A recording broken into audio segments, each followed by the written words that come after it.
What is going on, everyone? Welcome back to another edition of the Breakdown Sportscast. I am your good friend and host, Corey Willis.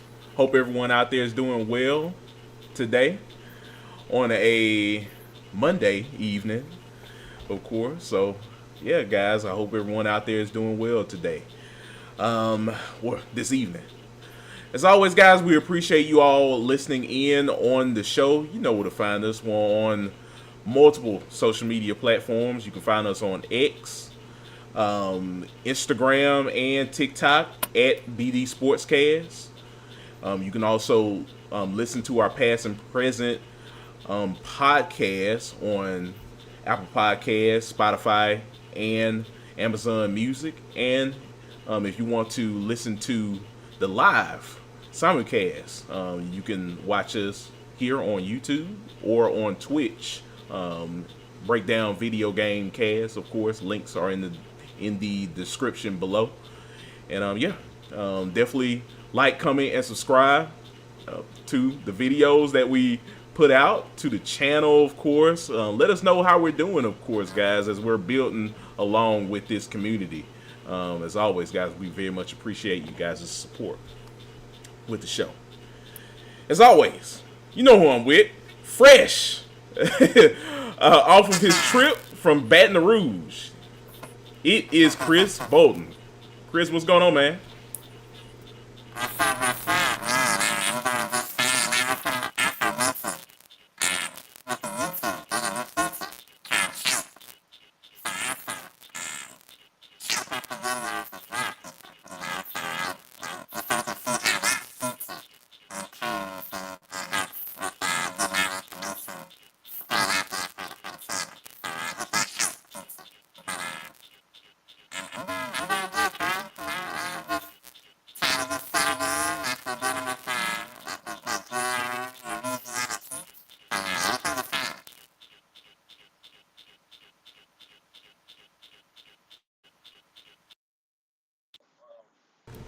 Oh, that was very weird. Yeah.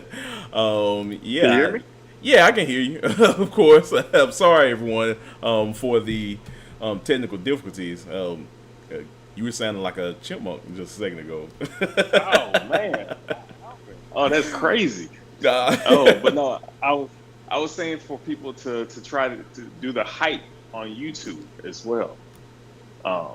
That's a new feature. I don't know if you familiar with it. So you got like, comment, subscribe. You can also hype videos. So use your hype points to try to get us, our videos out there to reach other people as well. So definitely use that feature for us on YouTube. Yes, absolutely, Chris. Yeah, I noticed that recently, of course, seeing people can engage with different channels by hyping up their favorite channels, of course. So yeah, that's also another avenue, guys, that you can get in and listen to us on the show. So as always, we very much appreciate you guys' support, because you guys are at the corner. You guys are pretty much at the center, I should say, in making this show what it is. So as always, guys, we very much appreciate you guys' support with building the Breakdown Sportscast, and we're happy to have you guys here on the show this evening. So yeah. Yes, sir. Yes, sir. But man, I'm doing all right, Corey. It was a good time out there in Baton Rouge. The heat was definitely booming. The food was spicy but delicious. And it was a good time. It was a good time. The game, I ain't gonna lie, the game. We're gonna talk about the game. We will talk about the game. But the overall experience was great. I'll say that. Yes, I figured it was. I was chiming in, of course, with you, and I could just tell by the pictures you had sent. You had the fried alligator out there, spinning around like a rotisserie chicken. I said, "Yep, Chris is definitely in Baton Rouge, Louisiana." Oh man, bro, the people there don't play. They were gonna have rotisserie gator anyways, because that's just what they do. Yeah, But then the fact that they could do that in as a precursor to what's going to take place to Florida, that just made that gator taste even better for them. So no, it was a great time. yeah, absolutely, partner. Absolutely. I'm happy that you had a chance to let it sink all in. Of course, marinate Yeah, yourself in the Louisiana tradition, in the LSU tradition yeah, down yeah, there yeah. in the bayou. No, no, that in the Bayou, yeah, yeah. There was a lot of Burrow jerseys spelled EAUX. So at the end, instead of your usual Burrow, Yeah. so that was cool as well, you know. But yeah, yeah, definitely, I feel like experience all college football fans. You know, if you're able to do so, got to experience it. Got to slide down to an LSU game just.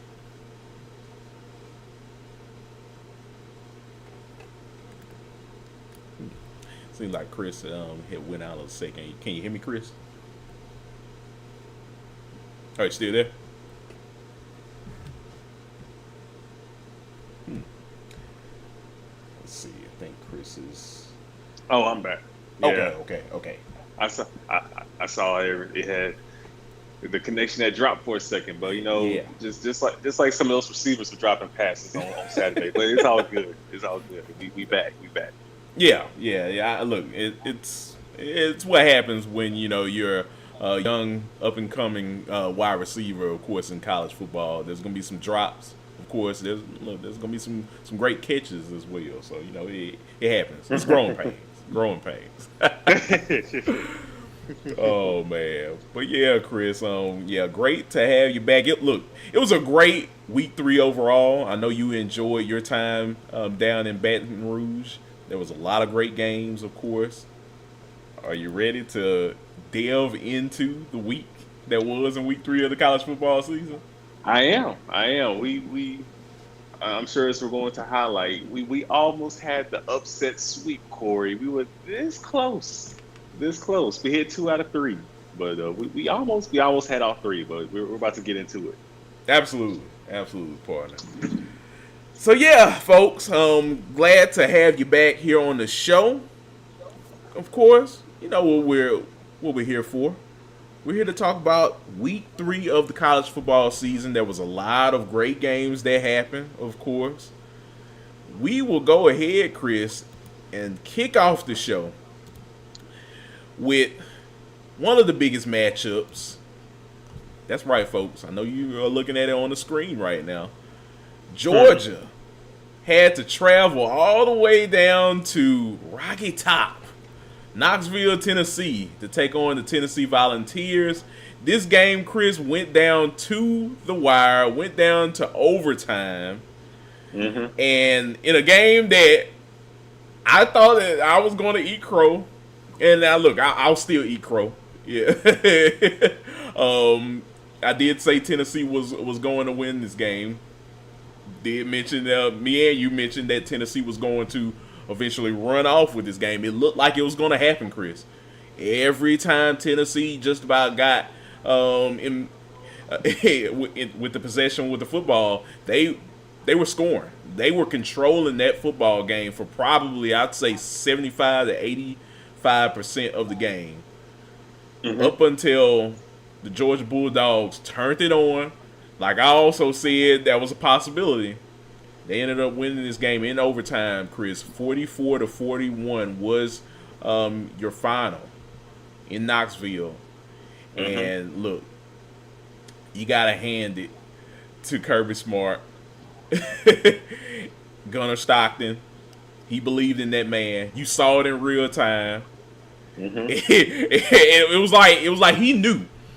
Kirby Smart knew what everyone in Athens, what everyone across the nation would say about Georgia if they lost this game. Can Gunnar Stockton be the guy to lead them to a great season at Georgia? You found it out on Saturday that Georgia, when they get ready to turn it on and punch you in the mouth, that's what they do. And that's what they did on Saturday, and they accomplished that. It may have not been the most pretty game, of course, from Georgia. They can definitely play better, but um, you could definitely tell it was something that they could finally just kind of roll the sweat off of their off their faces and just you know have a gasp of relief finally in saying, hey, they got through that game even when Kirby said it. They probably shouldn't have won that game. Look, you got to pat yourself on the back at some point. Coming back from a game like that in an environment like Knoxville in Neyland Stadium, not a lot of people come out of that with the W. Just as Alabama the last couple of years. So overall, I was very pleased with the resiliency of the Georgia Bulldogs, Chris, and now they can figure out how they can improve upon with this game and go from there. But what were your thoughts about this game, the final score? Man, it was quite the game. Tennessee came out that first drive. It was effortless, too easy. I'm like, oh boy, they really are about to put it on Georgia. But for the Bulldogs to win a shootout, if you would have told me before the game that the final score was 44-41, and I don't know who won, you just give me the score, I would have told you, oh, Tennessee won. Georgia won a shootout. The flow of the game was all Tennessee. Now, if you would have said 23-20, that sounds like a game Georgia wins. But 44-41, the Bulldogs played Tennessee style of football, a good old-fashioned offensive shootout, and won and made the plays to win. We saw Gunner grow up right in front of our eyes with that 4th and 6 fade route, touchdown. Oh, my goodness. That was a beautiful pass. Oh, man. It was great. Threw only where the receiver could get it. He had to look to the right shoulder, but it was either his receiver was going to get it or nobody was going to get it with the game on the line. Turn around, you get the 2-point conversion, give yourself a chance of going to overtime. And then Tennessee's kicker looked like a deer in the headlights.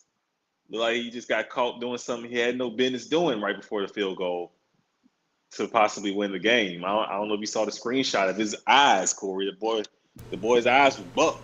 Look, they were peeping out the helmet. Look, the man was like looking at a deer in headlights. I felt for the brother, Being in a moment like that you can definitely tell it was a lot for him. Yeah, that's putting it kindly. He wasn't built for the moment. And we saw with that field goal attempt that it was a lot of pressure on him. And that was the difference in the game. Being composed and ready for the moment. The moment wasn't too big for Gunner. 4th down. To have the cojones to throw that pass. He didn't just try to get the first down, Corey. He went for the jugular. He went for the TD, and they got it. That's big-time football. That's SEC football. And we saw just what Georgia is made of in this game. This game told us Georgia can beat anyone because looking at the college football landscape, Corey, I know Tennessee lost, but they still look like one of the best teams in the nation. Am I wrong for thinking that? Like these were two of the better teams playing right now. What do you think? It definitely looks like that. And just the SEC, we'll stick with that. These look like two of the best teams in the league right now. Like complete they look better, teams. Like yes. Like we know LSU, Texas, Alabama have extremely talented rosters. But when it comes to playing as a team and clicking on both sides of the ball, hey, Georgia, Tennessee, Vanderbilt, Auburn, Oklahoma, they're playing like those are the teams, the five teams, Mississippi State. Those are the teams playing the best football in the SEC right now. That we just rattled off, not your Texases or LSU's of the world. Um, Georgia and Tennessee look like they could be 1-2 in the conference. So that's to me, that's the most impressive win of the season so far. Going on the road in front of over 100,000 fans at Neyland Stadium with the checkerboard orange and white pattern across the stadium. Um, that was impressive. Just a shout out to Georgia, getting the stop when you need to stop. Making the necessary adjustments, going from 6 plays, real quick and easy. Boom, Tennessee scores, to forcing Tennessee into a field goal in overtime. And then you take advantage and get the touchdown and win the game. So all the credit in the world to Georgia. I think if you're a Georgia fan, you feel 100 times better than what you did before the game because you saw the team that you've been waiting to see all season. And it was a struggle. You still have things to clean up on defense, but you can put points on the board, and that this team can continue to just find ways to win. So we'll see how the running game improves. But if you got to step back and put the game in Gunner's hands, Gunner can take you there. And that's a good feeling to have, that your quarterback can take you there and find a way to win it. Absolutely, man. Just a heck of a performance. Like you said, that London Humphrey, toss near the corner of the end zone was clutch, and that ultimately helped them seal the victory with a clutch pass like that. It helped them, I think, rejuvenate that team because it was getting to a point where we didn't think Georgia had anything left in them in the tank.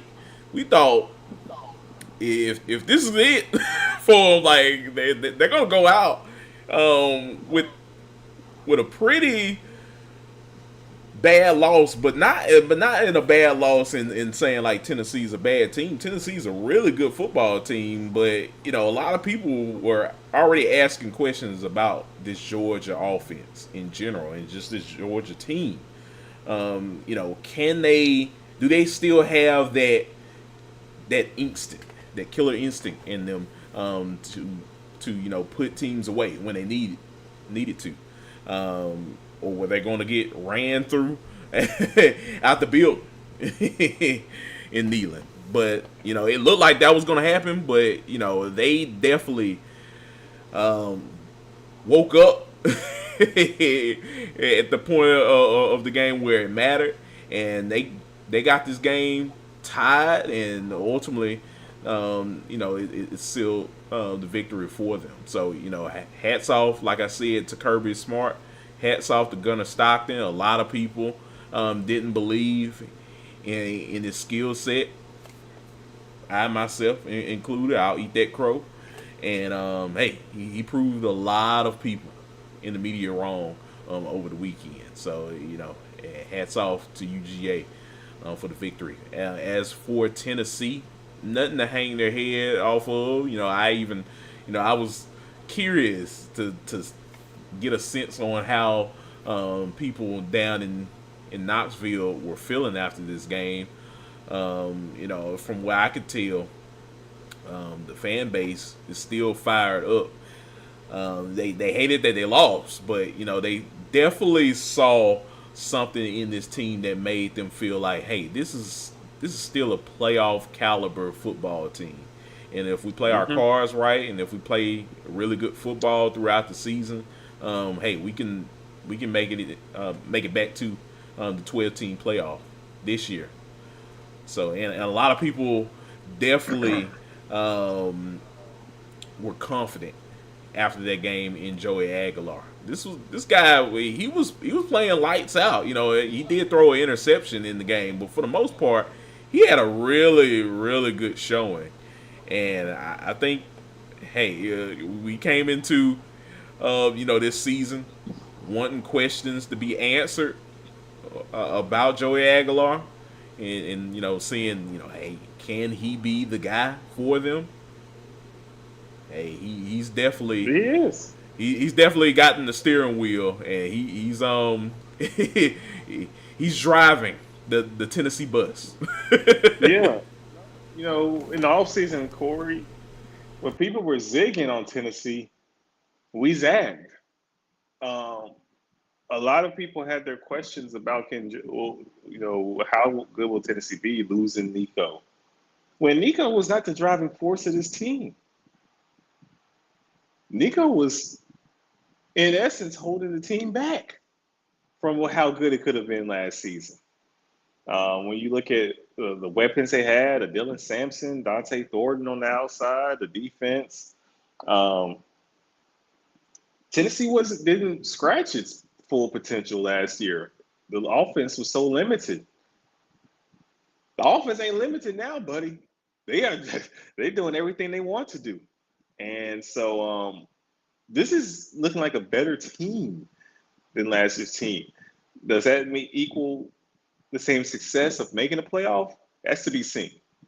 Because of course everybody else has improved, and there's other good teams this season. The field is very deep in the SEC, let alone college football. But Tennessee's in good shape and can bounce back. So we'll see, especially in a couple weeks, Corey, when they have to make a trip to start Vegas. That game is looking quite interesting at the moment. It is. It is. Look, I was under the assumption that this game was going to be a game filled with some undefeated teams. You know, Mhm. one team trying to get their first SEC win in a couple years, and another team that was on the cusp of getting better in the league. But now it's still a big game, but it's probably now, knowing that Tennessee has lost, it's an even bigger game for both Tennessee's teams. playoff hopes are they're going to be hard pressed to make the playoffs if they lose to Mississippi State. It's going to be difficult. It's going to be Yeah, very difficult. So that is quite the game because if Mississippi State messes around and beats Tennessee, we might be having some conversations about readjusting expectations to start field this season, my friend. If the boys have Arizona State and a Tennessee win on their belt buckle. no, that's definitely an interesting thing to note, Chris. Yeah, we will see. We will see. I mean, the next game they got to play UAB. I'm sure they're going to win that game. By a large margin. No need to be Mhm. concerned about that game. Volunteer fans, that's a good tune-up before you head down to start Vegas to take on Mississippi State. So, and Mississippi State has Northern Illinois this week, which is another good tune-up game for them. You want to keep your foot on the gas pedal. You want to get to Mhm. 4-0 before you take on Tennessee. That's a good team to do that with because they're known as being giant killers in college football. So, yeah, that one's going to be an interesting game, of course. But yeah, overall, I'm liking what I'm seeing from Tennessee, and yeah, it's just getting better from here on out. Yeah, yeah. So I'm sure that's what they'll be preaching. Each game builds on top of the other. So yeah, I'm sure Coach Hype will have the guys locked in, reset the focus. Do what you got to do against UAB, and they'll be ready to continue to try to have a great season. So they'll be fine.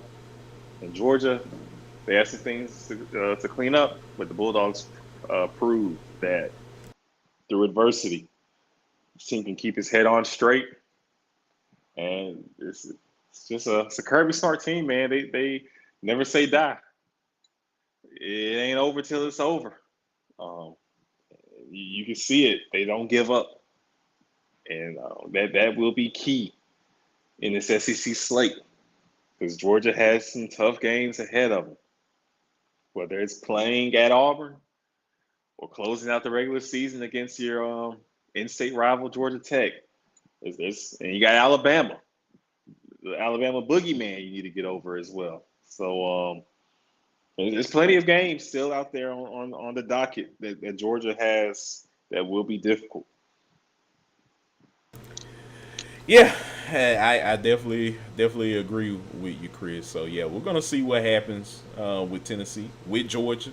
This season, a long season ahead, and yeah, I think we're in for a special season. I think for both of these teams, but it was a great game overall.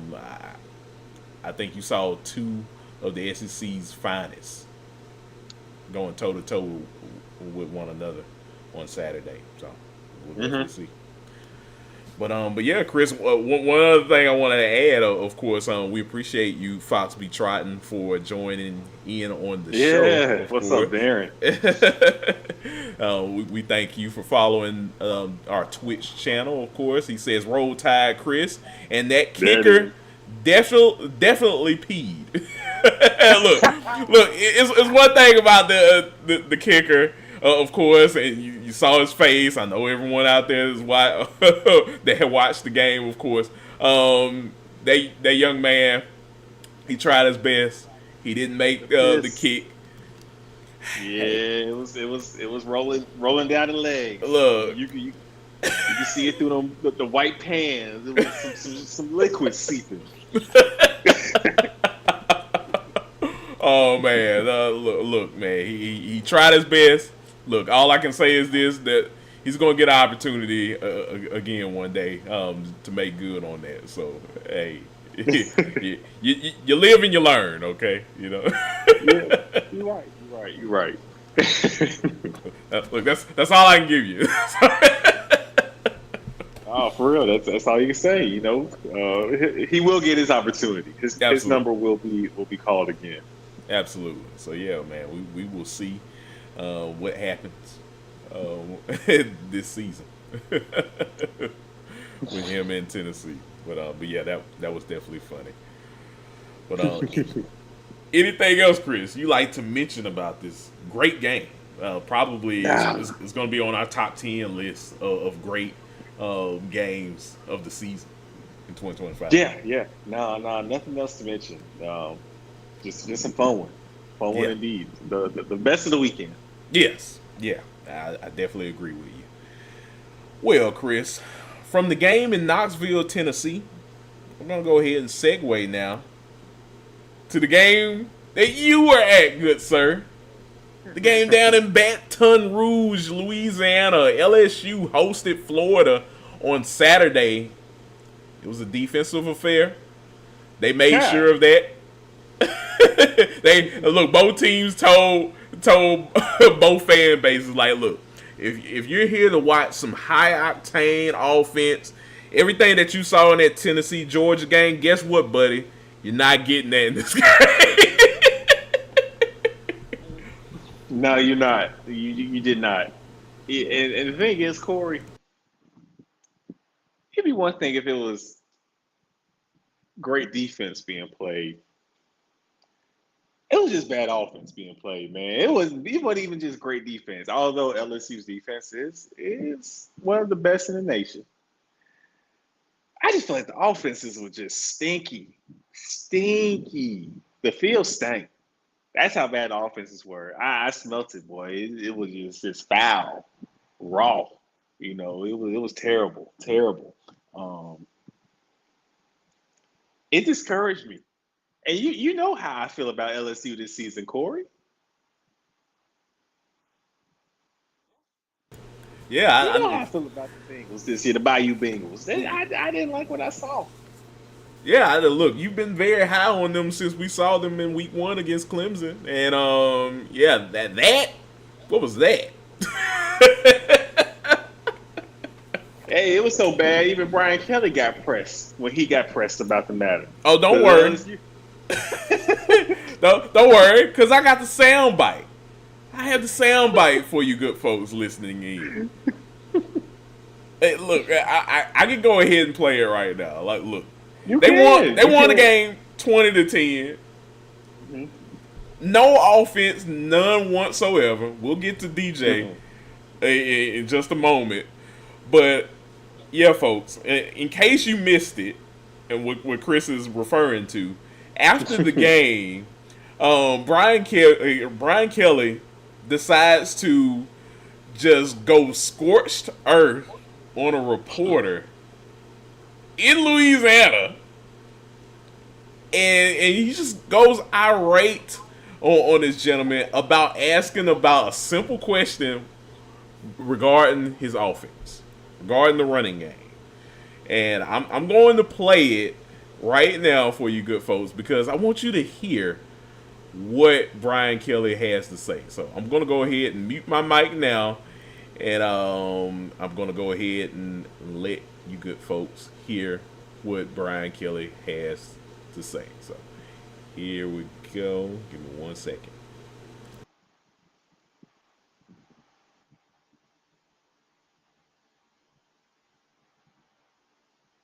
Brian in the back, I know you love these immediate post-game sessions, but what are you seeing with your offense? Stop. Really? Is that the first question? We won the game 20-10. Try another question. We played the game to win the game. All right. How about third down then? What is going on with third down? It's one game. Last game, we were great on third down. You're looking at this from the wrong perspective. LSU won the football game. Won the game.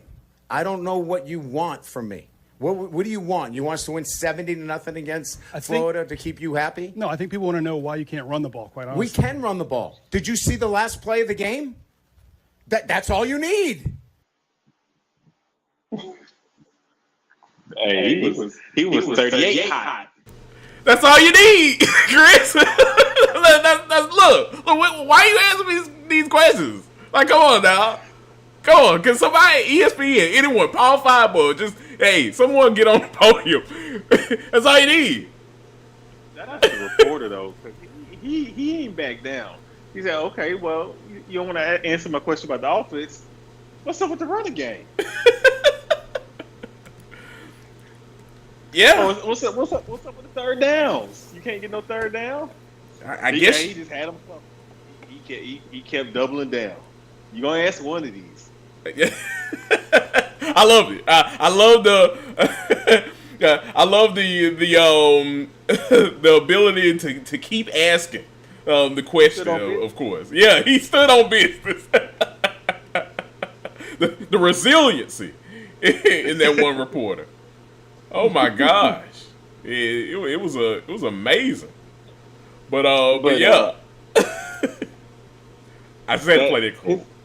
Yeah, no, you ain't wrong because we've had coaches take up for their teams and post game pressers plenty of times, but that just felt like he had to let his frustrations with how the offense has been performing. He had to let them off on somebody else, and he did go on to apologize earlier in the Monday morning presser to the same reporter for how he responded and reacted in that moment. So he has apologized for that outburst. But I feel like he's just frustrated, and he let his frustrations out on him, the man asking about it. Because we know how much money LSU put into this team this year. Millions of dollars into what is supposed to be a high-octane offense, Corey. When you bring in receivers from all over the SEC, Nick Anderson, you come on here from Oklahoma. Barion Brown, you come on over here from Kentucky. You got another weeks on defense. What else? You got 3 weeks. I didn't know about there was a third one until Brian Kelly had mentioned it. I'm like, why? Why do you have 3 of these guys? Where did the third one come from? Hey, that bloodline is true. Hey, look, man, they got a Roman Reigns I was bloodline. all the week boys myself. he was like, look, I'm recruiting all of these guys. I'm recruiting the whole family. If they have sisters, they are a part of the team. Like we gonna stack this team filled with weeks. Hey, all the weeks you can find, bring them to LSU. But they have invested so much into this team, and the offense has been a disappointment. Offense isn't even cracking 30 points. No, They haven't cracked 30 points yet this season. and that's abysmal. That's very disappointing. Very disappointing. So they know something has to that and they got to figure things out. Fortunately, they are playing extremely great defense, but that game was terrible. It was hard on the eyes, not easy on the eyes, at all. It was, sometimes you remember in school, Corey. Mm-hmm. It was always in high school. Every high school had that one teacher. You didn't mind going to her class. You might not care for the subject matter, but when she was teaching you the subject matter, for some reason you could digest it because she made it very easily digestible because she was easy on the eyes. And then there were some teachers that weren't so easy on the eyes. They just did not care to go to that class at all. So this is one of those games that was that teacher that wasn't easy on the eyes. You just if you could skip that period, you would. And so I'm sure both fan bases after watching that game wish they could have just pressed fast forward to this weekend because that game was not it. Not at all. Not at all. It was disappointing offensively, and that's putting it lightly. it was atrocious in terms of our offense. In terms of the offense from both teams, never would I have thought that this game would come down to this, but hey, that's what we got in terms of LSU's offense. If you flip to the Florida side, Chris, it gets even worse. DJ Lagway throws 5 picks, and at that point, the fan base at Florida, they're already thinking about basketball at this point. I have never seen a fan base, Chris, give up so easily after a loss. I look, and we saw the USF game. That fan base was irate. They were upset when they saw this game. They saw the ending and they saw how they lost. I've never seen a fan base give up on the team, the players, and the coach. Not even DJ would get a pass from this fan base. DJ, he looked real DJ Lagalele-ish out there. He wasn't looking like Lagway. He was looking like Lagalele.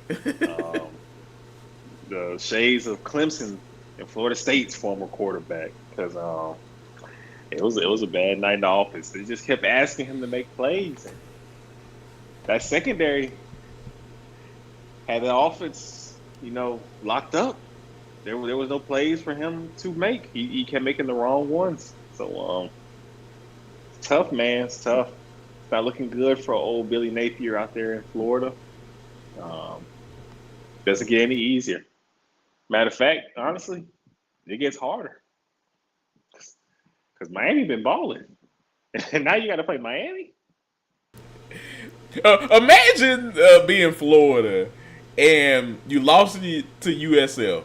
The next week you play LSU. And then you lose that game. And then, fans come to you, or the media comes to you, and they're like, hey, Coach Napier. Oh, yeah. Next game you got on the slate is undefeated Miami. Like Like, what are you feeling? Like, are you just numb right now? Yeah, Because that's what no, I'd you be. are known. Who would have thought in the preseason, Corey, that your most winnable game is looking like it's Texas? That would have never thought. and we're putting that lightly. That defense is still good. The defense is still good. This is the only thing is both quarterbacks just can't throw the ball at the moment. It seems like um, who can make the fewest mistakes will be the one that messes around and wins that game. But yeah, man, it's rough out there at UF, and LSU has a lot to clean up. This team will not win a national championship playing the offense that they are playing right now. They might not make the playoffs if they No. continue to play this way offensively. I don't care how great the defense is. Something has to change drastically. You got to be able to run block, and they have yet to be able to run block, Corey. I saw it with my own eyes. They can't run block to save their life, and that was the problem last season, and that was the reason that team didn't make the playoffs last year. They couldn't run the ball properly. You bring back Caden Durham, new O-line, same problems. And it's showing. So, It's showing in yeah. real time.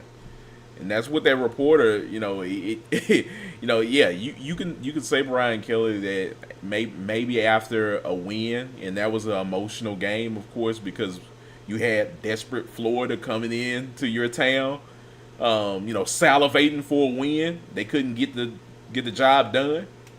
You end up winning. Are you looking at answering that question at that moment in time? No, probably not. Probably no coach is willing to talk about that at that point in time. But it is a question that needs to be answered at some point, whether it's on that podium after a big win, after a loss, or just at practice. At some point, the offense has to find themselves. Well, you're going to have to find some offense because the schedule is going to get harder for you. This is the SEC where teams beat up on each other week in and week out. And as teams get better offensively, you're going to have to do that. And it's one thing of saying, hey, I'm going to get us to a national championship by having championship defense. That's one thing, and they have it. But there's another thing in you not figuring out how to, orchestrate a decent, just an average offense to get you where you need to be at. They're gonna have to figure it out, Chris, because as long as they don't, the clock's gonna be ticking, and they're gonna meet up with a team that they're gonna wish that they had all of these answers figured out sooner rather than later. Oh, I'm gonna tell you right now, brother. There are two teams for sure. I know they ain't beaten if this continues. One is at the end of the season, Oklahoma. This continues, you ain't going to Norman, Oklahoma, and winning that game. That's for damn sure. No. The second may surprise people, but I ain't dead serious when I say this.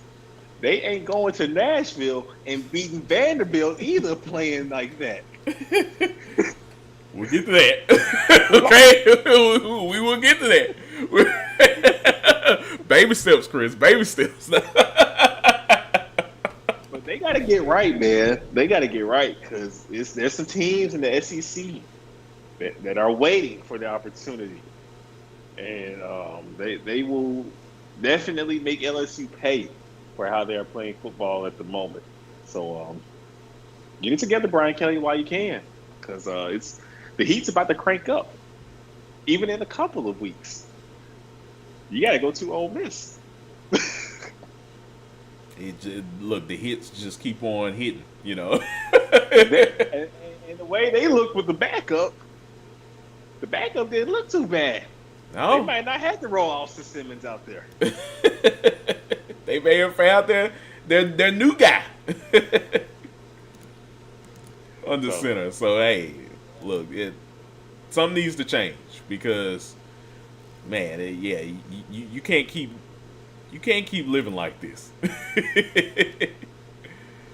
If you're LSU, you can't keep living like that if you're Florida. And I think we already figured out, Florida's situation. So oh yeah, Florida situation will come to an end very soon, Corey. You know where I'm going with that. yeah, I know You know where I'm going. gotta Oh, they got a date. They got a date with Mississippi State coming up here later on the schedule. Not too long ago. It's on the horizon later on in October.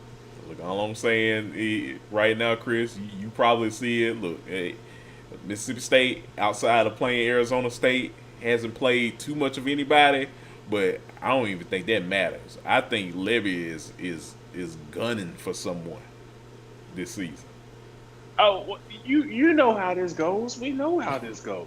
If Mississippi State wins that game at Florida, Billy Napier is not going back in the office. He won't be found in that sportsplex on Monday morning. He is getting fired before he goes home Saturday night. You don't lose to Mississippi State at the University of Florida and keep your job when you already on the hot seat. Oh, that man getting fired after that game. You can go ahead and book that down. Unfortunately, yeah. I don't see a great escape route if you're Billy Napier at that point of the season. You lose to a team that didn't win no SEC game last season. Only 2 games that they won in total. Yeah, it's I don't care probably what kind of year sayonara. Mississippi State is having either. It's the fact that it's the MSU. Yeah, You can't lose to Mississippi State. That's just as much as that, and that's our school. But we know how the game goes. Everybody look at us like, man, that's Mississippi State. yeah. You can't do that. you just can't do that. I mean, look at Ole Miss. Ole Miss's head coaches get the axe right after a game like that. So, it's gonna get interesting by that time we get to that point of the season, Chris, and we will be here talking about it. Oh yeah, we'll break it down. Absolutely on the Breakdown Sportscast. So tune in, folks. Tune in. Oh man, but yeah, Chris. Definitely a defensive affair. Wasn't filled with any offense at all. To wake people up, and we will see what happens as the season progresses with LSU, and the clock is ticking on Billy Napier. So. But yeah, anything else, Chris, you'd like to add about this game before we move on? Oh no, nothing else to add about that ball game. All right. All right. Well, moving along, Chris, we will go to I'd say Georgia and Tennessee was a game of the year candidate. How about the game in South Bend, Indiana, where Notre Dame, the Fighting Irish, hosted Texas A&M? 41-40, Chris, was your final. Texas A&M gets a late game touchdown. Mm-hmm. Marcel Reed was ecstatic.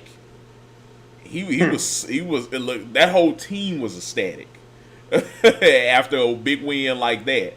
And hey, hats off to the Aggies.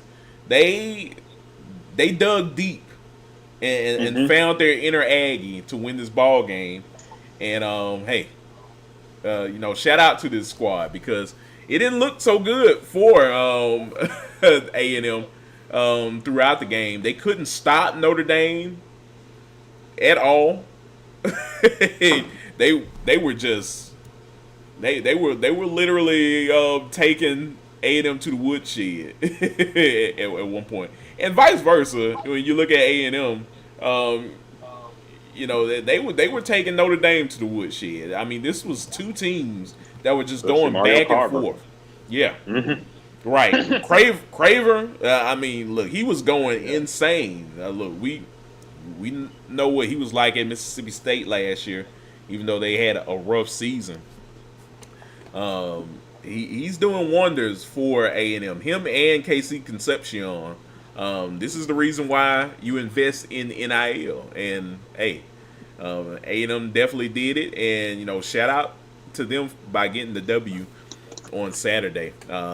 Definitely a gutsy win, gutsy performance by those Aggies. So, what were your thoughts about this game on Saturday, Chris? Big win for the Aggies. This was that win that this program needed. This was the win the program was in search of. To let everybody know around the nation that we are here. We have arrived. We are legitimate contenders to win the SEC. We went to South Bend and got the win over Notre Dame, righted or wrong from last season.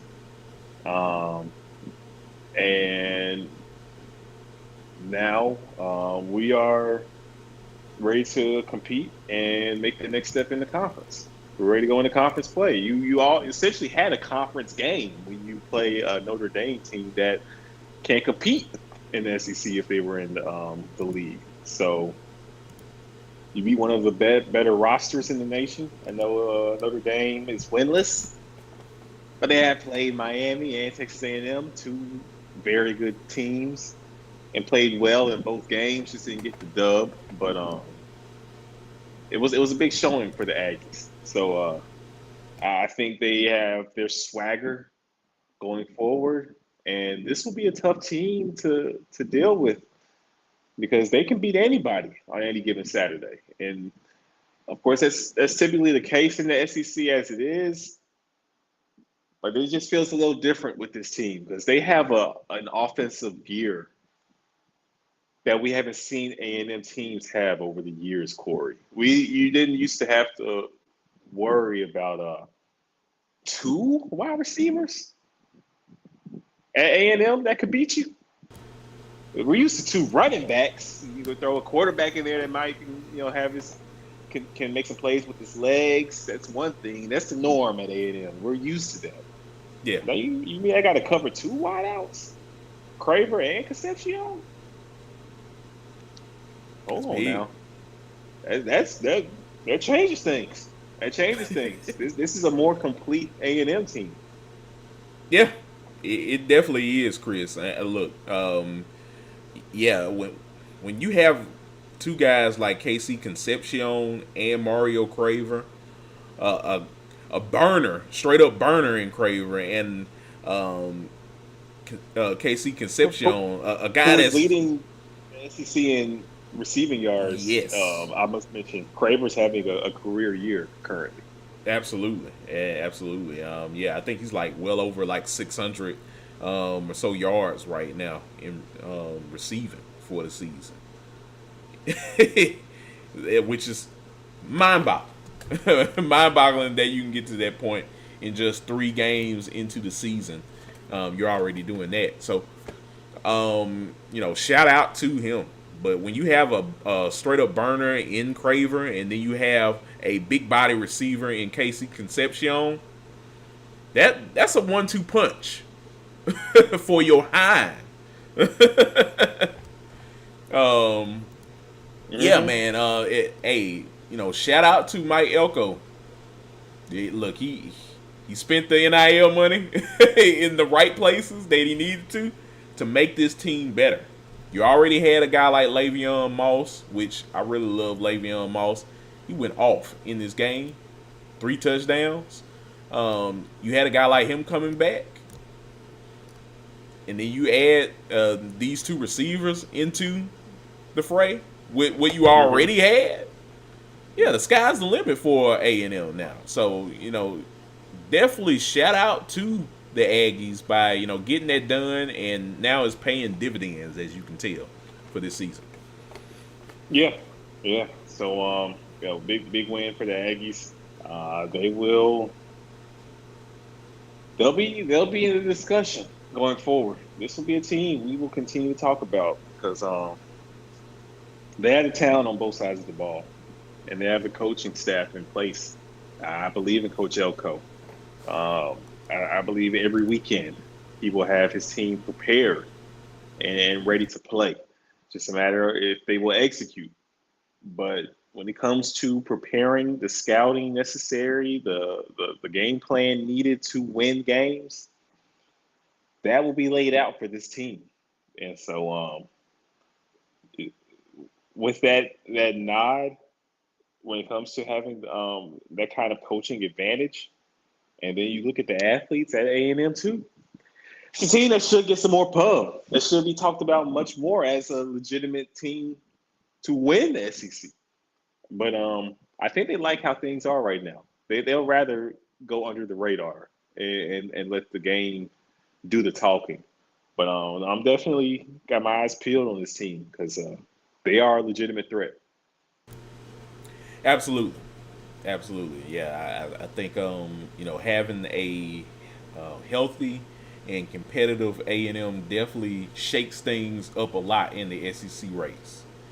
And I can't wait to see what happens with the Aggies this season. Marcel Reed, shout out to that guy in making a big moment in his college career. And shout out to Mike Elko as well. He even had his moment during the post game presser, where he pretty much defended his quarterback in making a statement win, where a lot of people probably thought otherwise. Could he do it? Could he be that quarterback that a guy like Mike Elko and his teammates were looking at him being, and just performing at a high level? He showed the world, the college football world on Saturday, that he can be that guy when put into that position. Most definitely. So big ups to the Aggies. I'm sure this is only that they would tell you that they're just scratching the surface. They have bigger fish to fry. They definitely have some higher aspirations. So this is just part of the process, part of the journey. Right. Yep. Indeed. So yeah, Chris, great win by A&M. And look, Notre Dame, you're 0-2. I know a lot of people in South Bend right now are reeling off of this loss. Notre Dame has played better. And can't sugarcoat that at all. I know Marcus Freeman already is seeing what's wrong with his team. And look, you've already lost 2. You can't lose anymore if you're trying to get into the playoffs. So we'll see what happens with the Fighting Irish as this season progresses, Chris. Yeah, it doesn't get too much easier, honestly. Arkansas is going to be a tough game. They got Arkansas on the schedule this year. They do. It's not gonna be an easy one at all. Like, look, we'll see how good USC is. NC State, it's always a trap game for anybody. You got to play Navy at Pitt. And look, anytime I see anyone that has to go to Pitt, Yeah. hey, look, I gotta spray. I gotta throw the holy water on some of these teams. Pitt's having, boy. It's never an easy game to play at Pitt. And it's a late game, later in the season. Yeah, right. So the weather could also play a factor. Yes. It gets nasty in Pitt. Look, how many times have we seen big games at Pitt, and it's like a monsoon there in the Heinz Field? I know they don't call it Heinz Field anymore, but I'm still calling it Heinz Field. It's Heinz Field. Yeah. So, no, you're right. So, Notre Dame, you thought you had your work cut out last season. Boy, you're going to have to really bunker down if you're trying to make the playoffs again this year. It doesn't get any easier. No, it does not. So we'll see what happens with Notre Dame as the season progresses, Chris. But overall, this was a fun game, And yeah, we'll see what happens with both of these teams as the season progresses. Mm-hmm. Anything else you'd like to add about this game before we move on? Nah. All right. Now we are going to head down to Oxford, Mississippi, Chris, where Ole Miss, the Rebels, took on Arkansas. This was a interesting ball game. Ole Miss's second SEC game, taking on the Razorbacks. Ole Miss wins this game 41-35, but not with Austin Simmons, Chris. We have a new man, Trinidad Chambliss, takes the reins at the quarterback position. He ended this game. He was 21 for 29, 353 yards through the air with 1 touchdown. And he also had 2 rushing touchdowns as well. He carried the ball 15 times for 62 yards in this game. So, hey, has Lane found his new quarterback? We thought it was going to be Austin Simmons, Chris. Austin Simmons did not look like a man that should have been out there from the get-go. He was limping.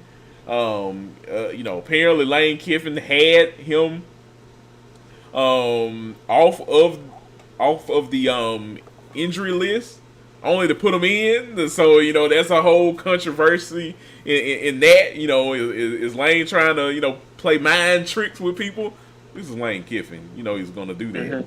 But overall, Chris, what do you think about Trinidad Chambliss? As being the QB1 for the Rebels. Trinidad looked good. He looked good. And they needed every bit of what he brought to the table in this one because they only won by 6. Arkansas was right there in the mix, man. It was a game throughout. Good old shootout in Oxford. It does look like Trinidad has what it takes, if that's the route Lane Kiffin wants to go, to lead this offense and put Ole Miss in position to win games. I'm curious to see, as Austin heals up, gets healthier, what is the decision that's made?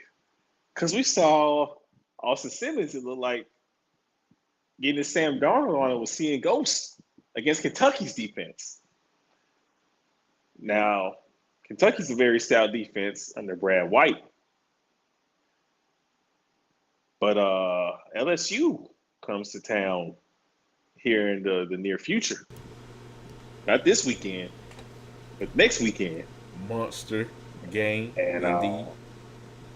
And the way they are playing defense, especially that secondary in particular, my friend. That defense had DJ Lagway out there throwing five of them things. And I ain't talking touchdowns. That could be a scary sight for Austin Simmons as well, the LSU secondary. So it might be Trinidad getting the call. So I'm curious to see what's the decision that's made, because you don't want to be throwing interceptions and getting LSU in position to make plays. You want to take care of the ball. You want to put the pressure on the struggling LSU offense when that time comes. I think Trinidad is the guy that can put you in the best position to do so. So at least that's what it looks like from what we've seen on the field this season. So I'm curious to see what Lane Kiffin does going forward, because I think they have him a little QB battle now, Corey.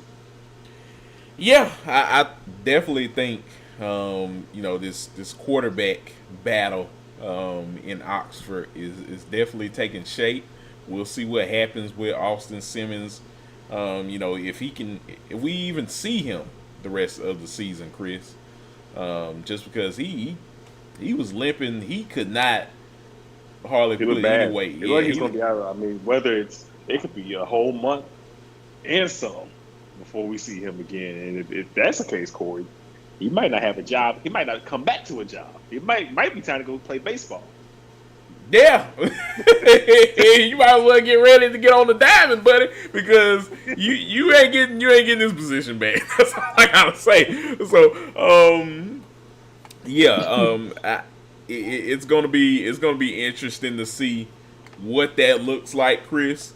But from what I saw in this game, from what I could observe, is that Trinidad Chambers looks, natural in this offense, and what they wanted from Austin Simmons, I think they're getting that and more with Trinidad Chambers. So,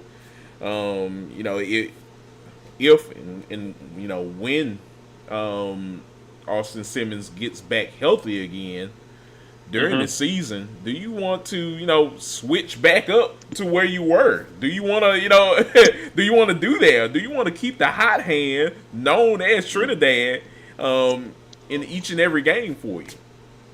I did. If I'm Lane Kiffin, Trinidad, go win me some ball games. Lane Kiffin, he'll make the tough decision. If it means if it's for the best for this team that Trinidad is the guy, Lane Kiffin has no problems making him the guy. Not at all. And I will say, if there's anybody that's a coach who sees the things that we see sometimes as observers, and how coach, a lot of coaches will do stuff. It's like, why you do that, coach? Like you saw how good this guy was playing. Why'd you do that? If there's anybody who sees things that a lot of us will discuss on Twitter or whatever amongst each other, he's a coach that sees it. And so he'll make the right decision. So if Trinidad is doing his thing, I'm pretty sure that Lane will keep him as the starter, and we'll put this offense in position to play at its peak, because Lane Kiffin's an offensive guy, and nothing will irk him more, I think, than to see his offense not running at 100% efficiency. And so if this offense is rolling, the guy who has it rolling and playing the best will man the ship. You're right, partner. I think like pretty much what we said. You want to keep the hot hand out there, and if Trinidad is your guy, there's no doubt in my mind that Lane Kiffin's going to be there to make sure that he's the guy each and every week and get him prepared to play a football game for Ole Miss. So, look, this team, they know what's at stake. They know how close they had in getting into the playoffs last season. They want to make good on that this year. I will say this: they're gonna have to clean up that defense, because I don't know what Pete Goldens is doing. Look, we'll say with what we want to say about Arkansas. I think there's been some growing pains. These last couple of years with figuring out where Arkansas is identity wise. Taylor Green being out there has kind of given them more of an identity, more than they ever had these last couple of years. But hey, that Arkansas team still dropped 35 points on you, even through the win. You got to figure out how to muscle up some better defensive play calls if you're Ole Miss this season, because look, you're gonna go up against some teams with some high octane offenses, and you're gonna have to be ready for that, because if you don't, you're gonna be in for some high scoring affairs. Hey, I'm already gonna say it right now, Chris. This Egg Bowl might be 100 to 100. we in for a barn burner in that Egg Bowl. Yeah, no, it definitely could be. Sure. That's the truth. That's the truth. Um, they definitely got some things to clean up, and it's so interesting because they were being carried by their defense at points last season, and now they've reverted back to where the defense needs some assistance. They gotta figure some things out. So that will be quite interesting. Maybe the defense will play better against their next few opponents. Mm-hmm. We'll see if they can get things figured out. Because they got some matchups coming up where we'll continue to learn just how legitimate Ole Miss is. You know they're a good team. You know that they can beat anybody that they play. It's just a matter of will they.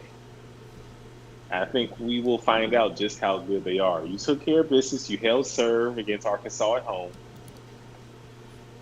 Can you do the same against an LSU? That's a different question. So we will find out here very soon just how good Ole Miss really is, my friend. Yeah, and my last thing I'll note, heck, you got to find out this coming Saturday. Your next game is against Tulane. John Summerall, a coach that's going to get it. Yeah, the hottest coach in America. A coach that's definitely going to get some offers by the time the season ends, and you might see this coach somewhere in the SEC. So, all I'm saying is, if you're Ole Miss, you got to figure out a way to tighten up that defense because there's a lot of other teams out there this season that's going to be gunning for you, and you're going to have to have all hands on deck, defensive wise, to stop people. That's all I'm Tulane is looking like that 2014 Memphis team that Ole Miss had to play. Yeah. That team that the smaller school that can cause major problems, and Tulane, they can cause some problems. They can find their way in the big dance this season, Corey. Right. The way they're playing. Absolutely. So yeah, man, we'll definitely see what happens with Ole Miss going forward. But hey, they got the W, another SEC victory for the Rebels. We'll see how everything takes shape for them as the season progresses. Mm-hmm. So, anything else, Chris, you like to add about this game before we move on? No, we can keep it rolling. All right. Let's keep it rolling, and rolling we will, because we had a game, Chris, that unfortunately we were looking at this game and being much more of a competitive affair, and those anchor down boys in Nashville, Tennessee said, we ain't doing any of that. We're gonna shut down these people in Columbia, and we're going to tuck you in, at night, give you a good night kiss, and tell you better luck next year. Vanderbilt destroys South Carolina. 31-7 was your final in this ball game. Didn't see it coming, Chris. Did not see it coming. Yeah, this game, unfortunately, Lenore Sellers got knocked out of this game, unfortunately, with a concussion. So he couldn't go in this game. And Diego Pavia and company, Clark Lee, was like, all right, bet. And they took South Carolina to the woodshed in Columbia. Chris, I gotta give it to the Commodores. Just a decisive win. They beat down on the Gamecocks, and now we're looking at a Vanderbilt team that's riding high, 3-0, and look, people thought it was a fluke last year. How do these guys beat a team like Alabama? I think now we can honestly say and put all of the talk to rest now, Chris, that this Vanderbilt team is not your grandma's or your grandpappy's Vanderbilt. This is the new 2025 version Vanderbilt, and they're out. They're out for people's heads. No, they are. Well, when we previewed the game, and I brought it up for BB's Bolden's bets. I tried to warn everybody. South Carolina ain't been looking all that good, and Vandy's been looking legit. Vandy looked like the team that should have been ranked 11th in the nation leading up to this point. And they played like the team that should have been ranked 11th in the nation on Saturday because they didn't hold back on South Carolina. This team is legit, people. Legit. This is one of the better teams in the nation. Not just SEC, in the nation. You will hear about Vanderbilt all season long. This isn't no story for now. Vanderbilt is for real. They are here. And all your favorite teams, if they don't show up ready to play, they can lose to them. Auburn can lose to them. No exception.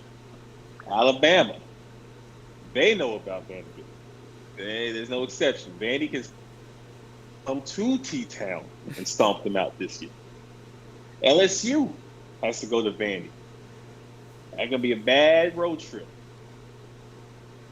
Vandy has the potential, as crazy as it sounds, Corey, but I know you agree, to be a dark horse team to be in the SEC championship game at the end of the season.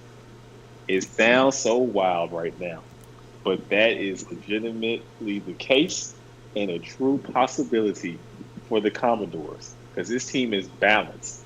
They are high flying on defense. You got the man, Diego Pavia, at quarterback. You have one of the best coaching staffs in college football under Clark Lee. All the makings are there for this team, and this is the season for them. And they know that. If they want to continue this program upward trend, they got to put it together this year. So they're going to play every Saturday like it's their last. Everybody who plays Vandy should be afraid, Corey.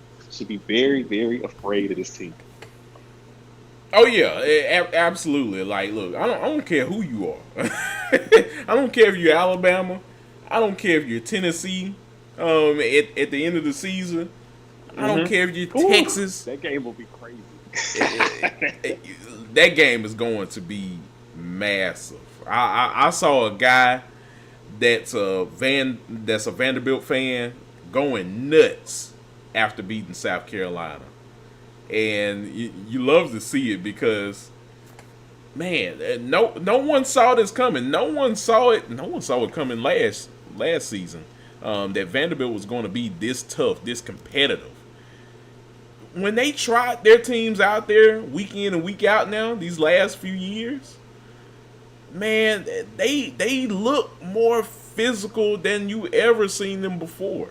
They actually look like an actual SEC football club. And look, I'm stoked by that.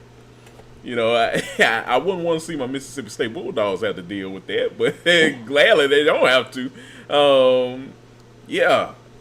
I think I think this Vanderbilt team definitely has everything in front of them, Chris, to be a dark horse team, to make some noise in the SEC. Can possibly make it to Atlanta. That's crazy. And even if they don't, they can still make it into the playoffs. They just gotta control what they can control. Pull up the schedule. Pull up the schedule, Corey. We want to break it down for the people real quick. Just give a quick little insight because it's going to sound daunting, So, but just give us the run real quick. yeah. So folks, I have the schedule here. So, this week they are playing against Georgia State, and then the following week they'll play Utah State. Folks, they're going to be 5-0 by the time they take on Alabama. I think there's going to be. Let's see. Do they have a bye It week? sounds so wild. That should be a top 15 teams. At least one of them really should be the top 15. I don't know about the other, but it probably would be two top 15 teams when those two meet. Yeah, you can bang on it at this point.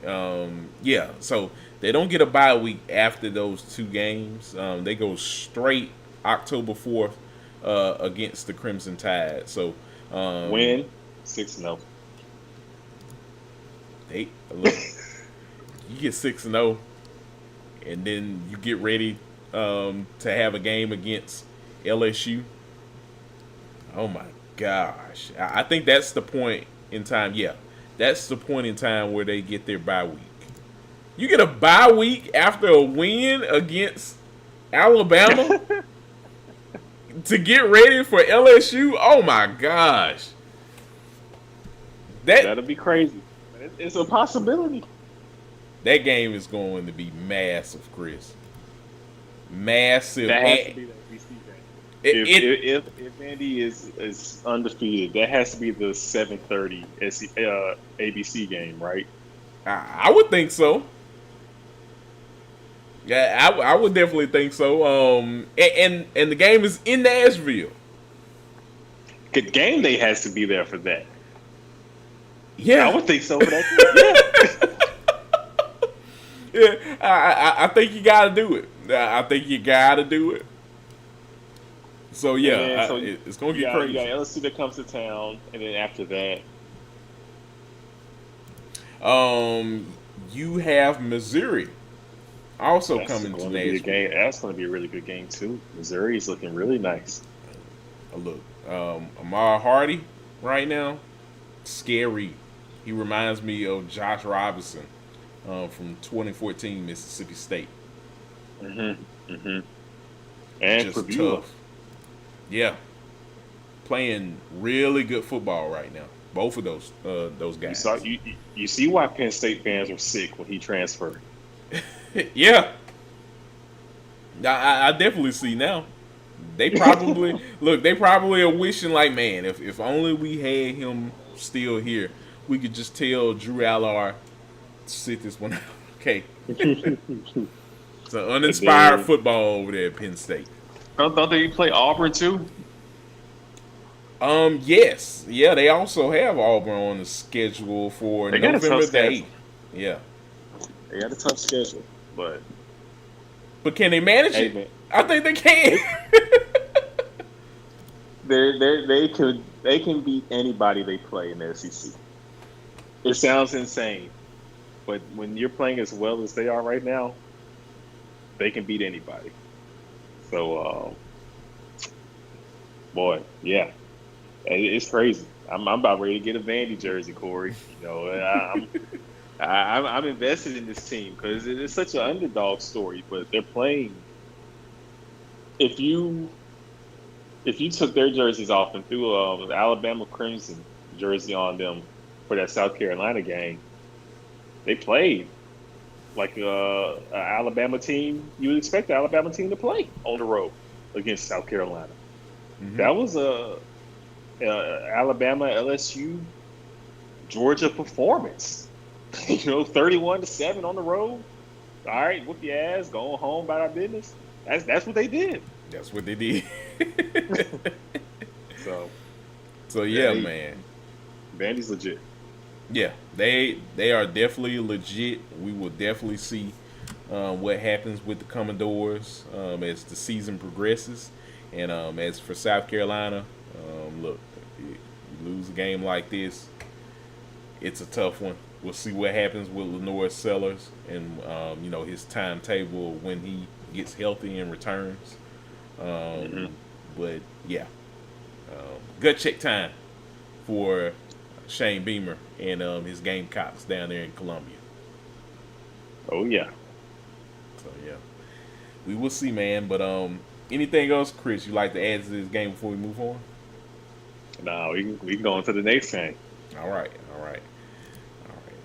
We're gonna go ahead now, Chris, to our final premier game before we get to our other scores and get to our Chief of the Week and get you guys out of here. We appreciate you all listening into the show, of course. So be sure before we head out of here today to like, comment, and subscribe to the show. We very much appreciate you guys' support. So yeah, Chris, final premier game from week 3.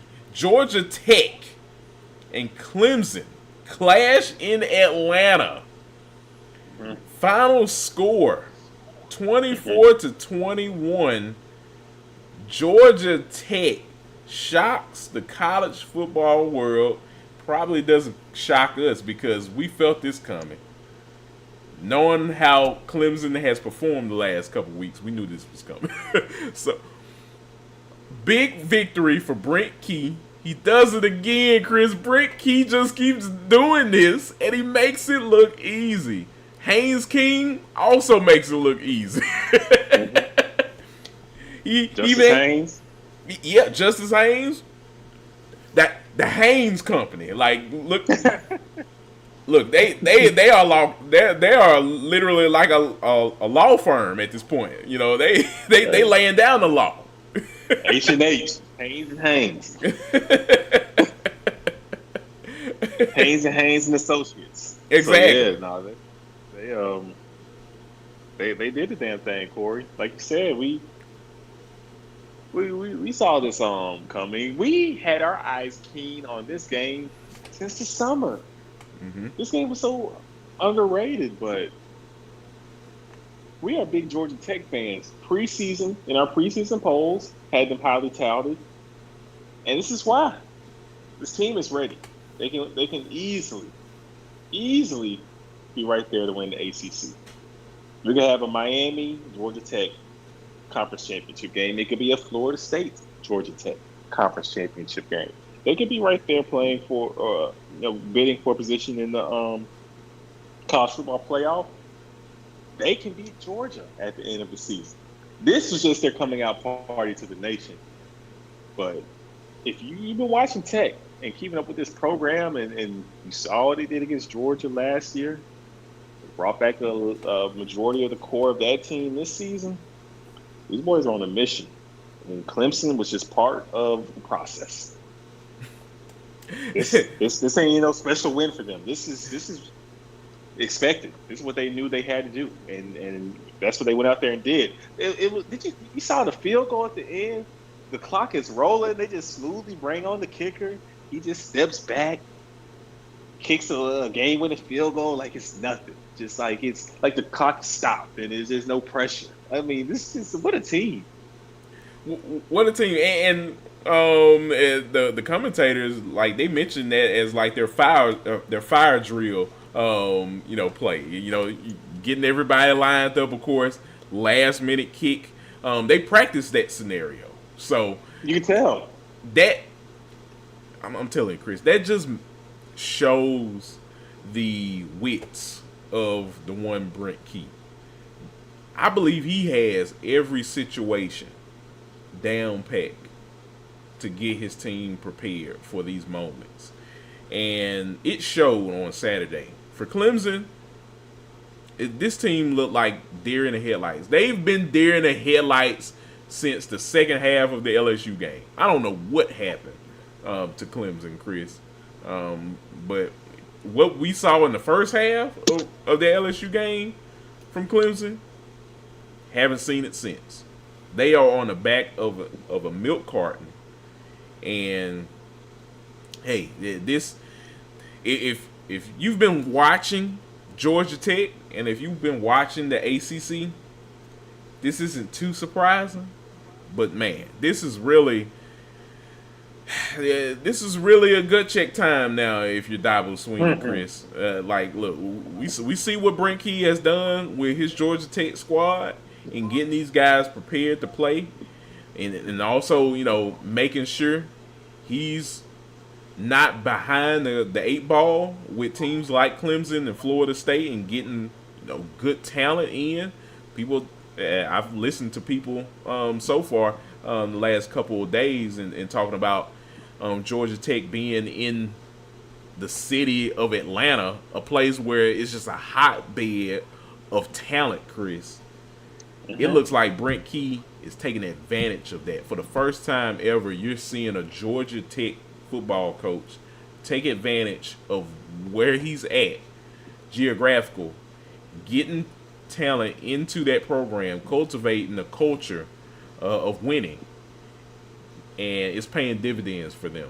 On the flip side, when you're looking at Clemson, you're looking at a team that Dabo, he wants to rest on his laurels with getting talent into the program, from the high school ranks, top tier blue chip talent.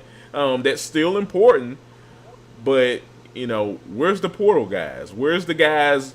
I even heard Josh Pate mention it, and he's absolutely right. This is what we've been talking about, Chris. You may not have to get multiple guys in there, but you do need to take advantage of the portal.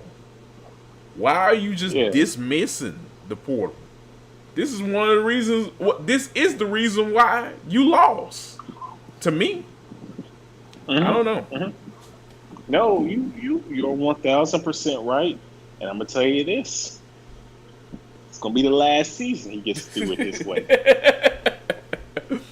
You seen Captain Phillips? Them boosters about to come up in the locker room and in the coach's office at the off season when the season's over, and tell Dabo, look at me, we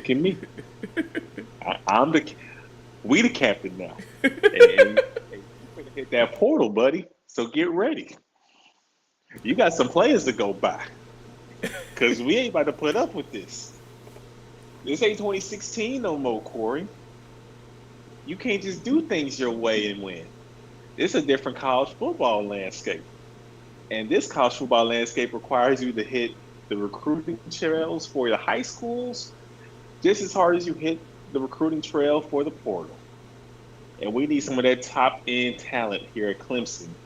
And that's the only way Clemson can have a chance at being a national championship contender. Because if you're going to keep doing things the Dabo way, you're going to see Clemson going to look a whole lot like Texas A&M, except they're going to be in purple and orange. Because you're going to be going 8-4 every season if that's the case. It's a good old 8-4, 7-5 records coming up if you're going to keep doing things the Dabo way. Hey, so what you're saying is Clemsoning is back? Yeah. I think it already is back. It's been back for the last 2-3 weeks now. It's definitely back in full effect, my friend, because that ain't the Clemson that was a national championship contender.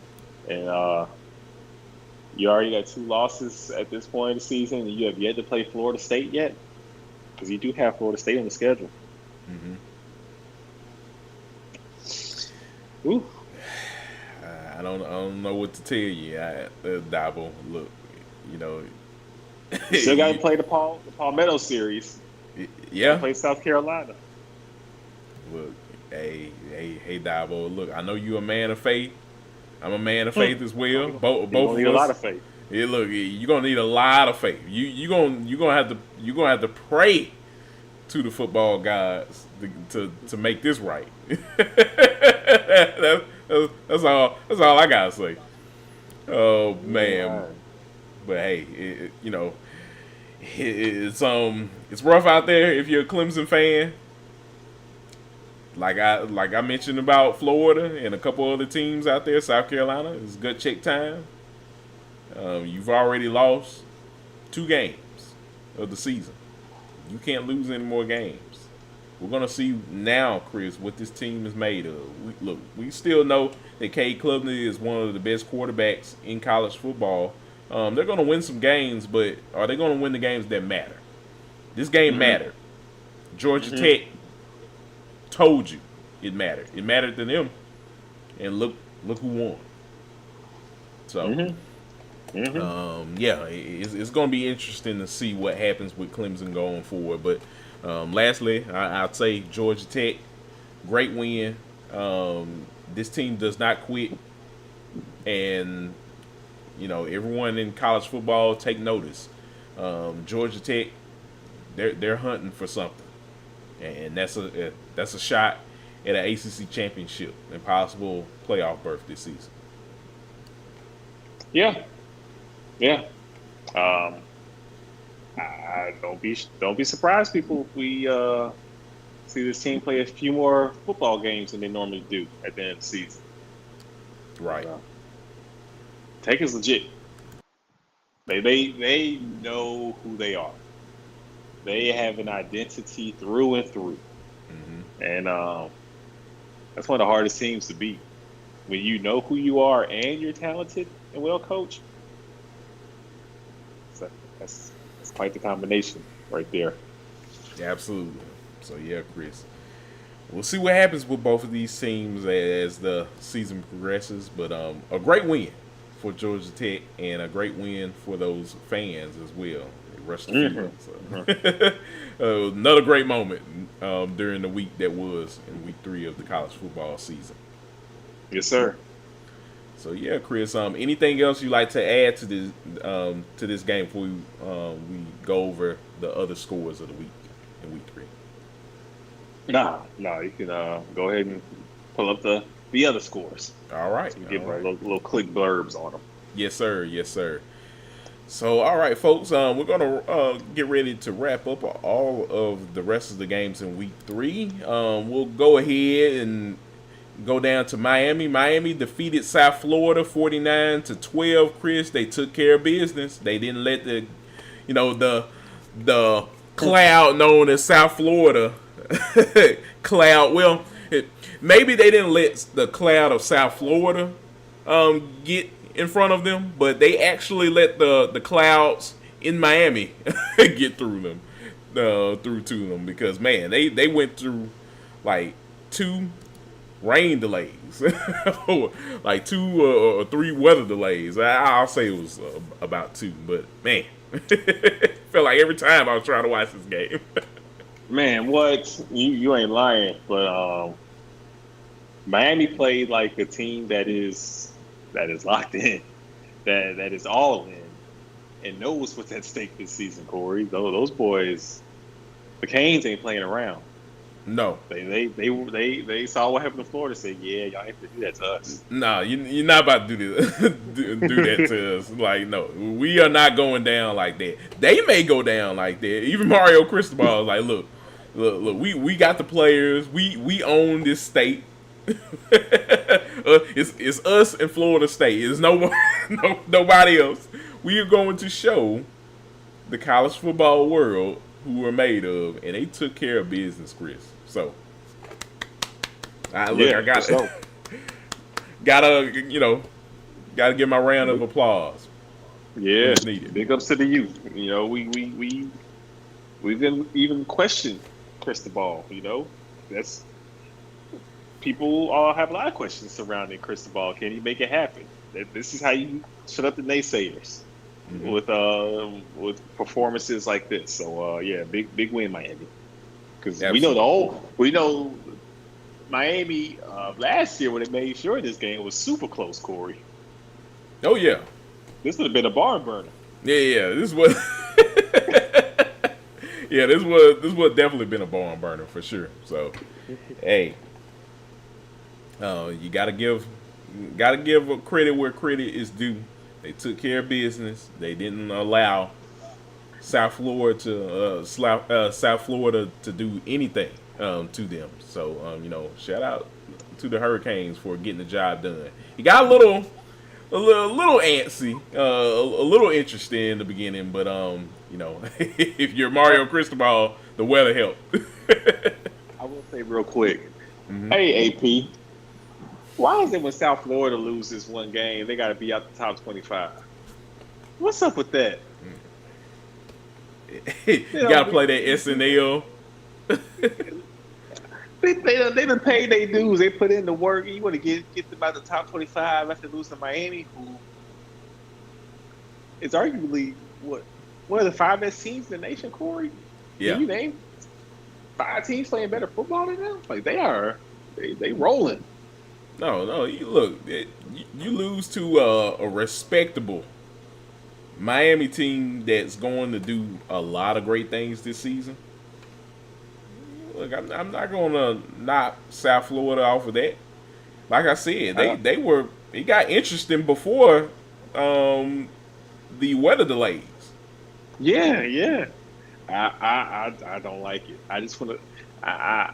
The AP, my disdain for the AP poll just grows more and more by the week with all the discrepancies that we're seeing reflected in these rankings, my brother. I had to throw that out there real quick. I just feel like the AP is just full of BS, and yeah, something needs to be done. But that's neither here nor there. It's all right. The season will continue to play out.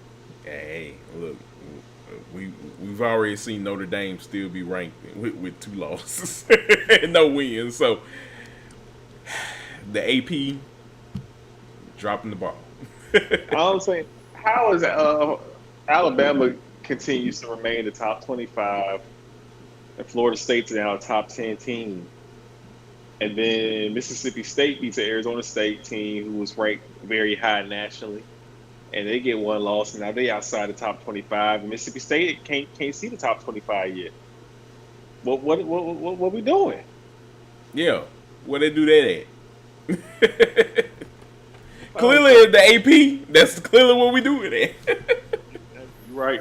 That is where we do it at. But things will sort itself out. Yeah, as it always does.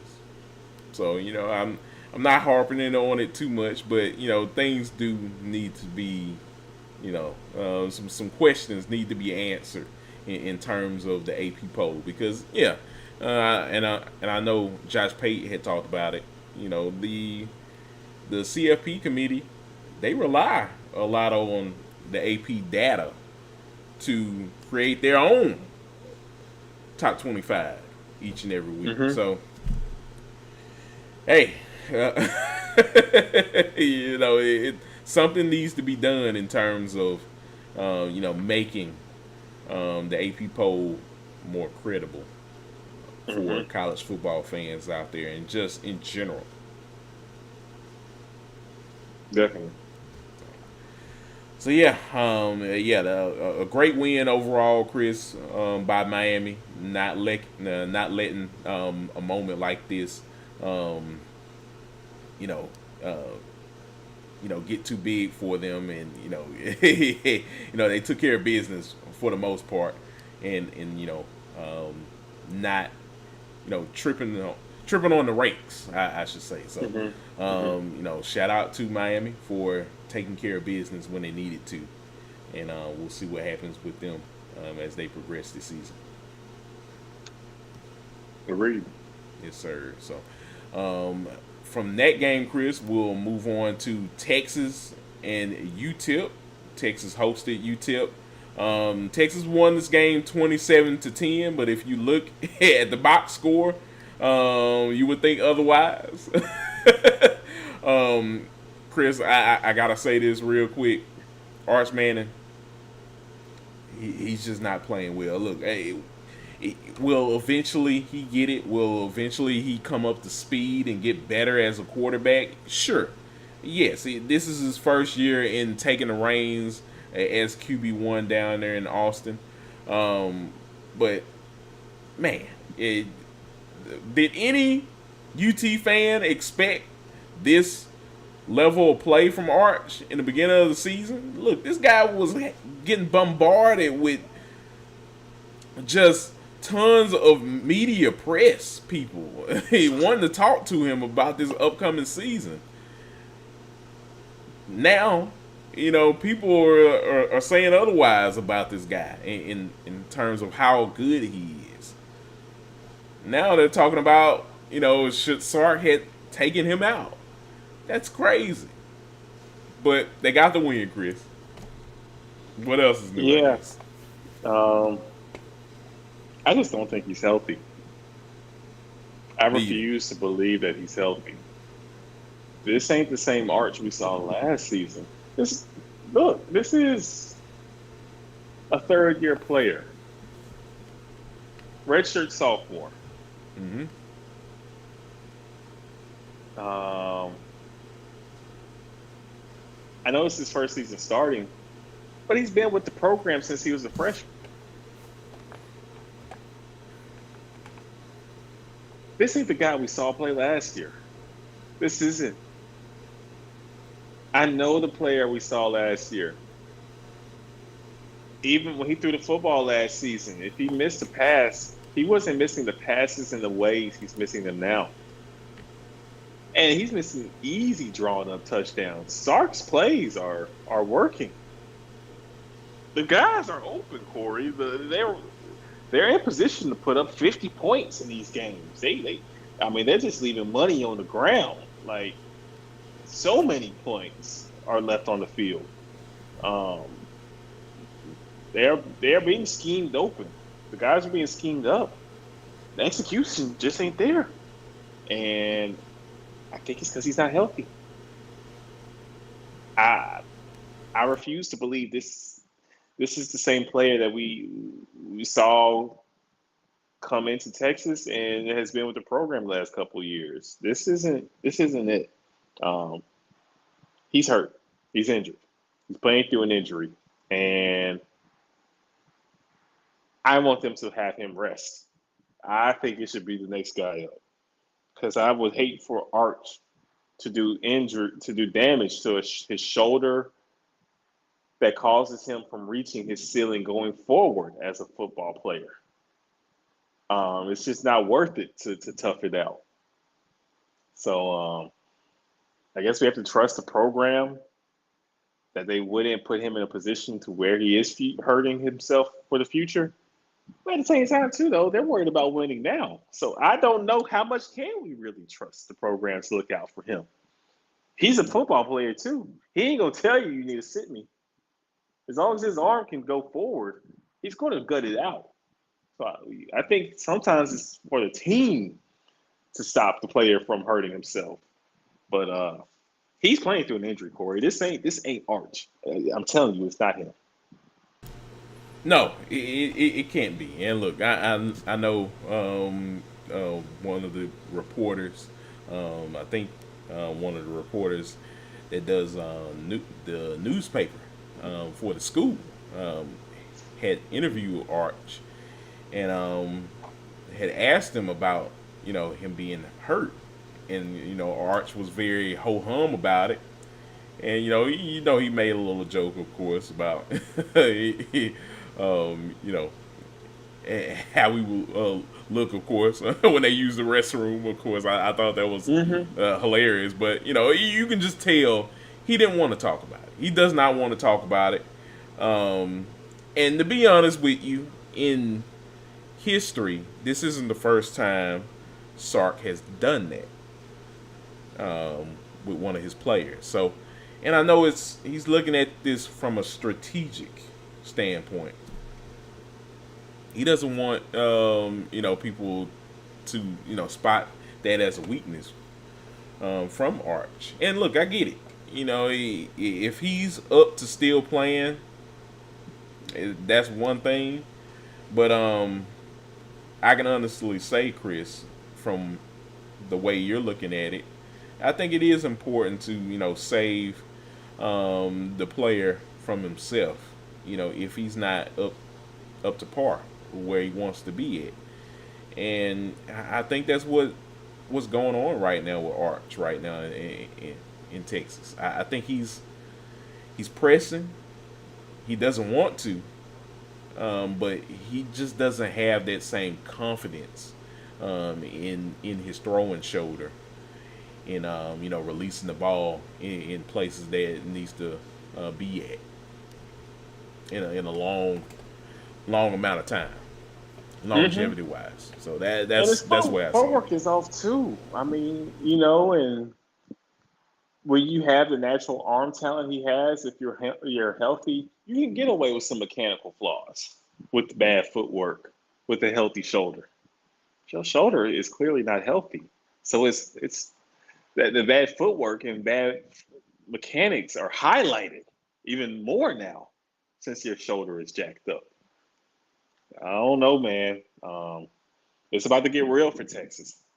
We're getting through the tune-ups, the non-conference games that aren't big games. The San Jose States, the UTEPs are out the way.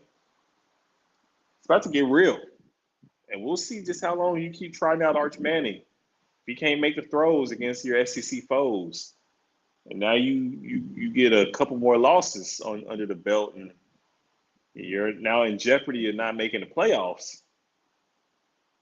You still want to keep trotting Arch out here with the bum shoulder? That's what I'm curious to see play out, because you setting that young man up for for failure. Because people gonna be like, oh, now Arch is in and we can't win, and everybody's gonna be talking down on Arch. Well, he knows that his heart of hearts, and he can't do what he wants to do because he physically can't do it. Do you want to subject your quarterback to that? Hey, I'm just throwing that out there. So we'll see how it plays out. Yeah, we'll definitely see how it plays out. Yeah, it's just unfortunate in seeing how he's been playing, how the level of performance that we had hoped to see from him hasn't been up to snug. And yeah, something has to give sooner rather than later, because people are getting restless in Austin. He was getting booed. I bet they are. He was getting booed at, I think after throwing that interception. Not good. Who would have thought that? Texas fans booing Arch Manning. So And I feel for the guy. That's now. Imagine when the bullets really start flying, and that's Texas A&M, or that's shoot. Let him play like that against Mississippi State. I'm just saying, it's Look, we're not trying to say I like homers, even though we are a little bit on this show. But look, Mississippi State is playing some really good football right now. It don't matter who they playing right now. It just feels like, to me, this team could potentially be everyone's trap game if they don't wake up. this could be the year, boy, where you mess around and the top teams in the SEC are Vandy, Missouri, and Mississippi State. Oh man! But in Oklahoma, like it's Oh man. yeah, it can get kind of wacky here, real fast and in a hurry. But seriously though, something's gotta give. Whether it's Texas losing or Arch figuring it out, something's got to give, because this Texas team is not winning at its highest level, at the highest level. If this is how Arch Manning is going to play, and it's been consistent from game one. These struggles is a constant from game to game. So it doesn't look like things are going to change. You just hope the best for the young man. Right. So yeah, we'll see what happens, Chris, for Texas. It's definitely interesting times if you're a Longhorns fan, and yeah, we'll see. Can Arch, figure things out and get better as they get ready for SEC play soon. So we'll see. And finally, Chris, final game. Wisconsin taking on Alabama. Alabama wins this game 38-14. The Crimson Tide, Chris, they look like they're back.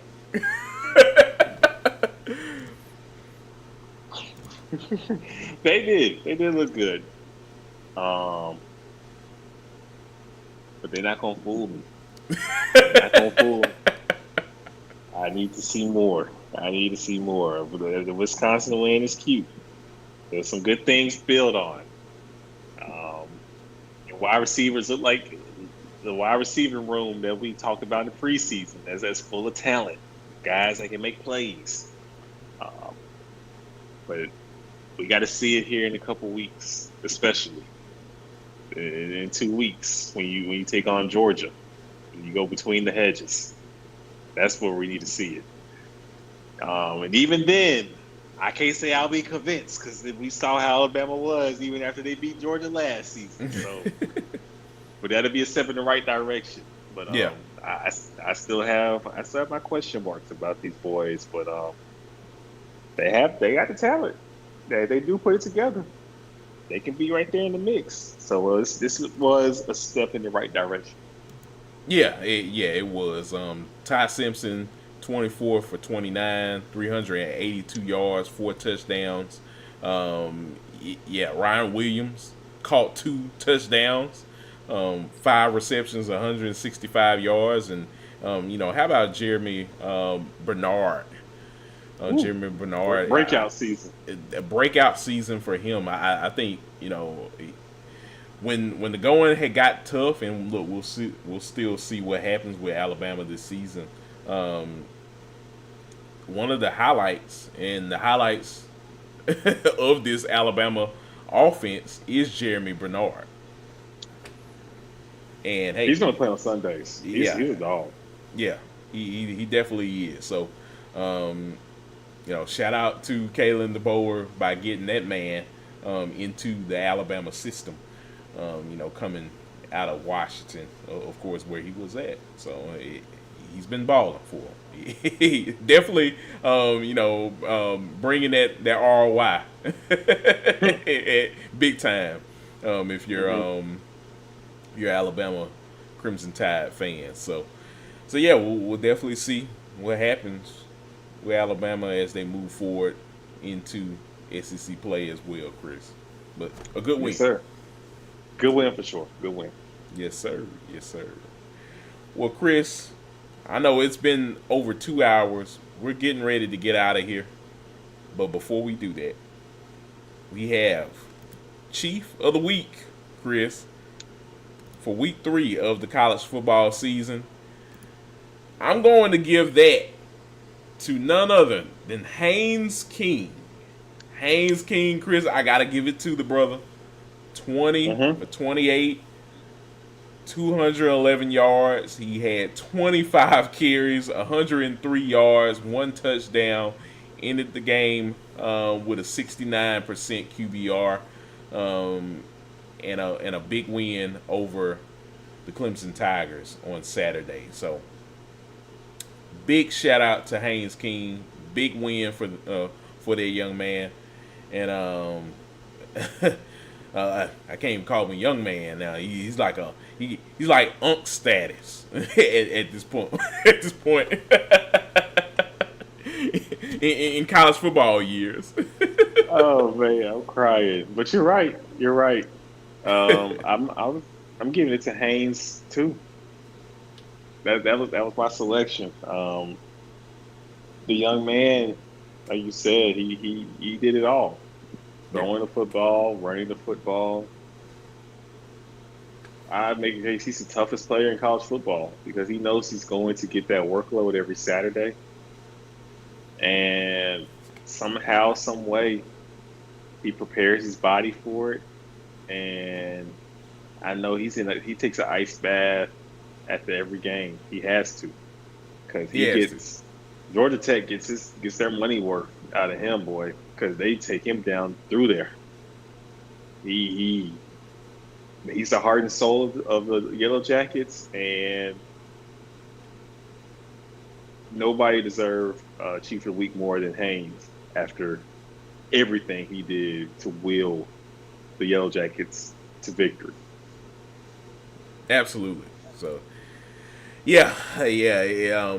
Hats off to Haynes King. Yeah, it's going to be interesting to see how he continues playing like this. I know people are already asking those questions, like, how does he do it?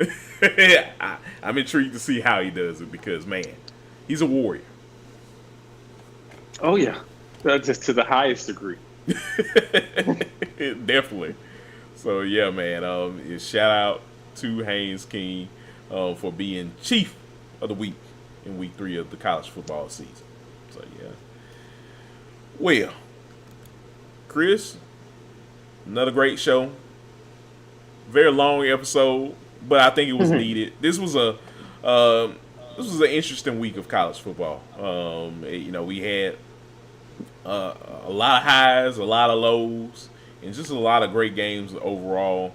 That was very interesting, and it's definitely going to be interesting to see how all of this kind of changes the landscape. As we delve deeper into the season and get down to the college football playoff top 25 list and everything. So yeah, it was a fun one indeed. And week 4, it's gonna get even crazier. It is definitely. So, Definitely. Yeah, man. Well, partner, before we head out of here, let the good people know where they can find you on social media. Yes, sir. You can find me on X, or what we call Twitter still, Chris_Bolton_12, and on Instagram at Chris.Bolton_. Holla at your boy. Awesome. And yeah, folks, you can find me on X as well at Listen to KSW, all one handle. I'm on there talking college football, professional wrestling, the whole 9. So yeah, definitely follow me on there.